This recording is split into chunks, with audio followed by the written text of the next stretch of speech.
రాజకుమారుడు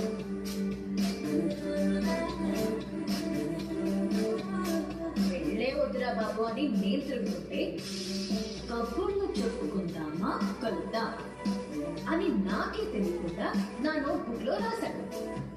సుబ్బు పంపిన జోకర్ అయ్యుంటాడులే అనుకుని లోలా పైకి ఎక్కాను. వాడు చెప్పాడు కబుర్లు. రోజంతా టైమే తెలియలేదు. దిగాక తెలిసింది వాడు లోలా వాడు కాదు, ఆ బుక్ లో రాసిన అవులగాడు. సుబ్బు పంపిన వాడికి అంత బోర్ ఉండదే అనుకుని దమ్ముంటే కలువన్నాడు.